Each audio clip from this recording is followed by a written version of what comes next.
or in the past few days, social media has been abuzz with the hashtags, of course, as a result of your leak and the documents that you have purportedly leaked. Now, I think I'll start from the back and then we get to the front. Your account has currently been suspended as a result of this. Tell us, first of all, why you are handling this, how you are handling all of this, and why the investigation into the presidential candidate of the All Progressives Congress, or in this case, the president-elect. Okay, so let me start from the issue with my account being suspended. It hasn't actually been suspended; it's just been temporarily locked, which is what happens when a certain number of accounts reports a post of yours, and then Twitter automatically responds by locking your account and then gives you the choice to either delete the content and immediately regain your account, which I can still do if I want, or to go through the appeal process if one believes one hasn't done anything wrong. In this case, I clearly haven't done anything wrong because according to Twitter's own platform policies, the policy on privacy of information doesn't apply when the subject is a public figure and when the post is done in the public interest, which is what this is. Now, what has happened here is I actually got hold of this document quite a number of months ago. I wasn't able to put it out at the time because there was a fear that it might be traceable back to the source. I was told by the source that I should give a certain period of time before putting this out there, which is why I waited until a few days ago to put this out.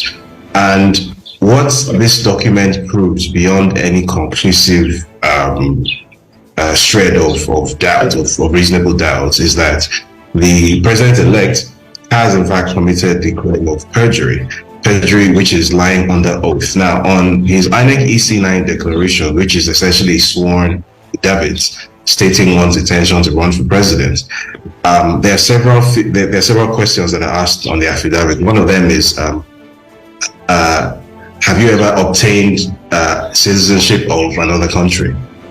And on the INEC EC9 form, he ticked no.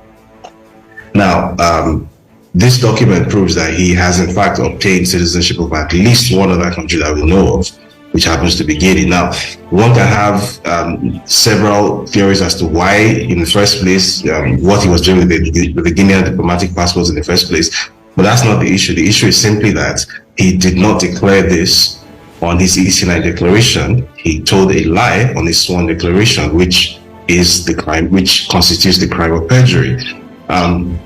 On the same EC9 form, there are at least on at least three other instances on the form. There are other things which can arguably be constituted as perjury, but this is by far the most obvious one, which is why I think it has elicited the kind of reaction that it has.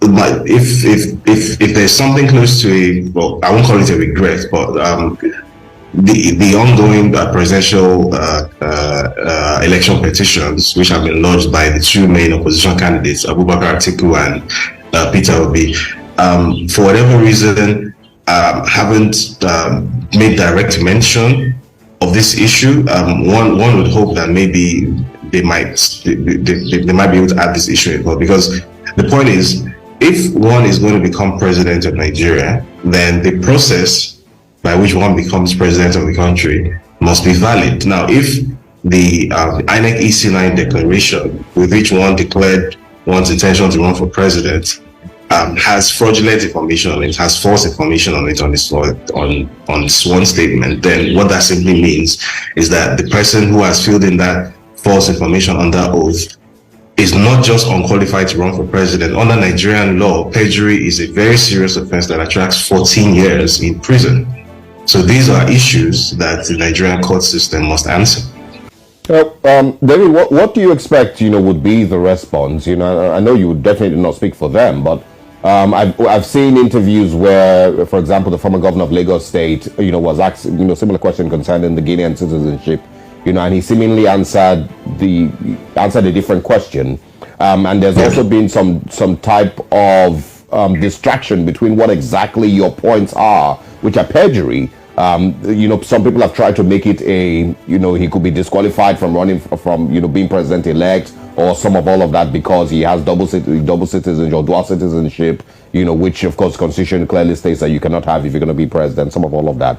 So what do you expect will be the response or the outcome of some of all of this? And I'm saying that also because we've seen in the build up to the elections, before people even went out to vote, you had put out, other reports, investigative work that didn't seem to deter a lot of Nigerians from whatever decision they were going to make, towards the election. So how do you think this will turn out? The reaction, first of all, from the APC and from, the president-elect's camp, and generally what this would end as?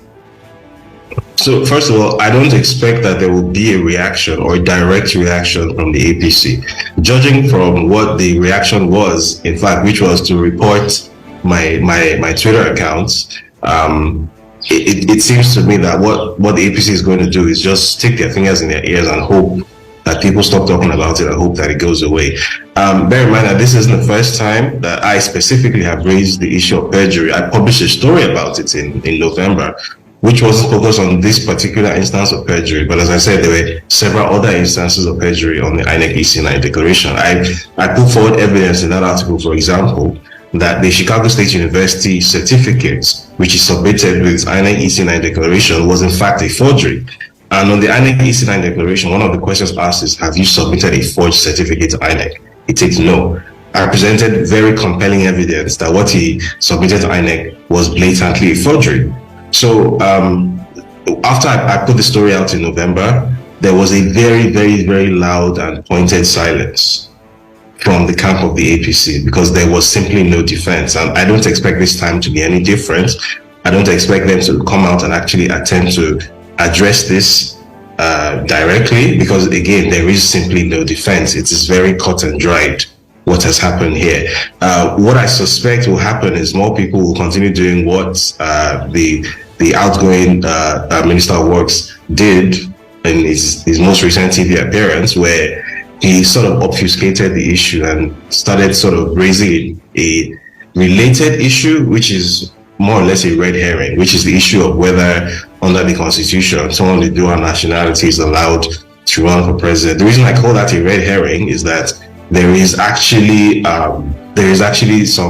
it's a legal gray area. So there is, I believe, Section 38 of the Constitution, which states that someone who is running for president is not allowed to have dual citizenship, except they had that citizenship from birth. That if you obtained citizenship, then you're not allowed to run for president of Nigeria. However, there is case law precedent which states something different, which states that as long as you have Nigerian citizenship, the fact of having dual citizenship does not supersede your rights as someone with Nigerian citizenship to run for president. So, which is why I said it's a bit of a red herring, right? Because you can argue back and forth all day, but the real issue for me is the fact that there has been a very, very clear and obvious instance of perjury, something which is clear and obvious even to a legal lay person, that this person has lied under oath.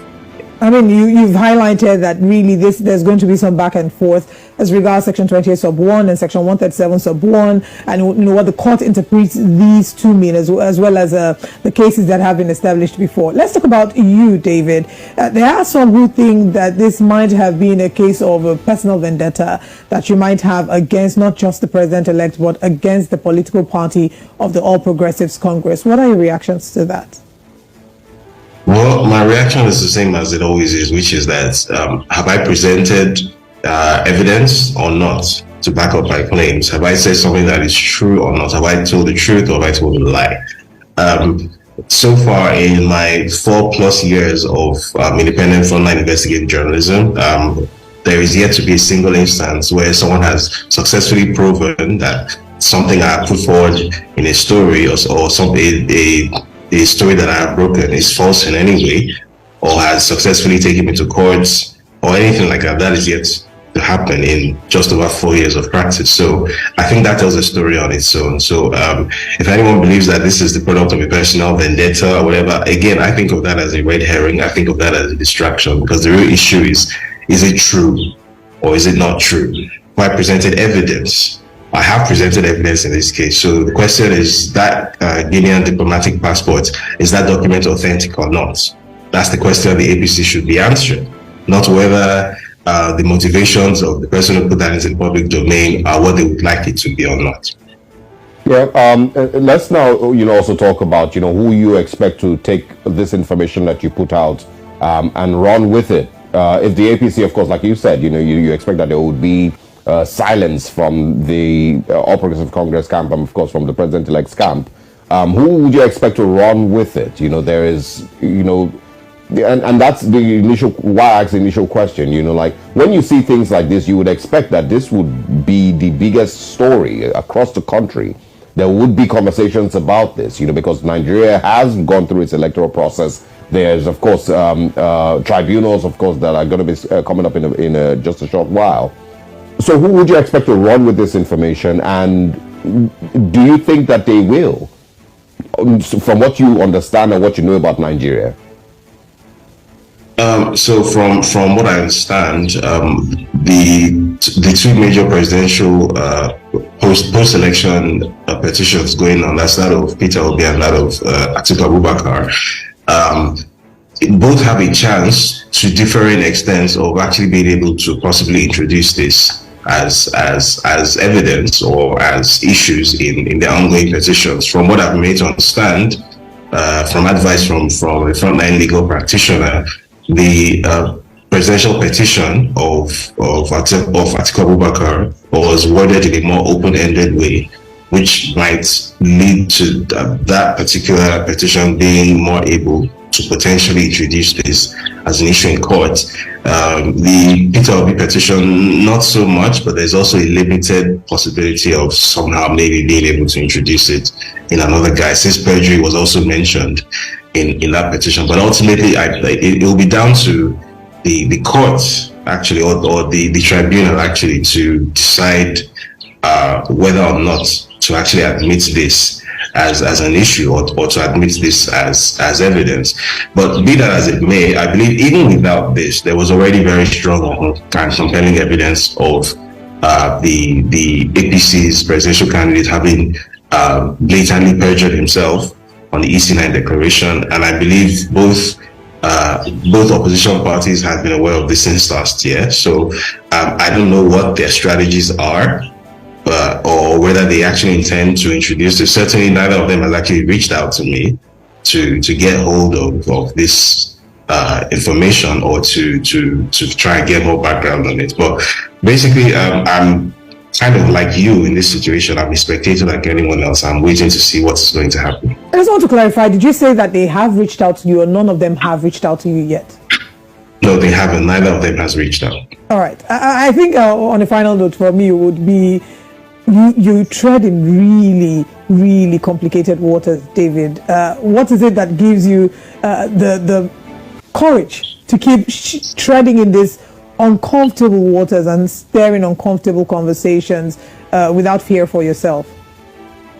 Well, it's because I believe that in a country of 200 million people, thereabouts, it's not possible that the entire media landscape of that country, of such a very large country, should be subsumed to the interests of such a tiny group of people.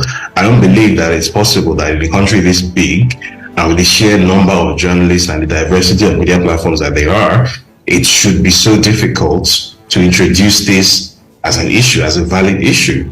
So the sort of media blackouts which has been enforced on this and other related issues specifically relating to that specific political candidate, I have an issue with that, right? Because if this person hasn't actually come into office yet and is already able to impose such, blatant media blackouts on discussing real issues, then what that tells me is that if this person is actually sworn in, this person is actually allowed to take office, then journalism is an endangered species in Nigeria. So there has to be at least one person from within the ecosystem that is willing to act in an unconventional manner, or to act in ways that maybe journalists are not typically expected to act in this part of the world, and to say, look, this is what the situation is, this is the evidence, and this can't go away, this shouldn't go away, regardless of what the impact is on, the potential for personal endangerment or whatever. The truth is that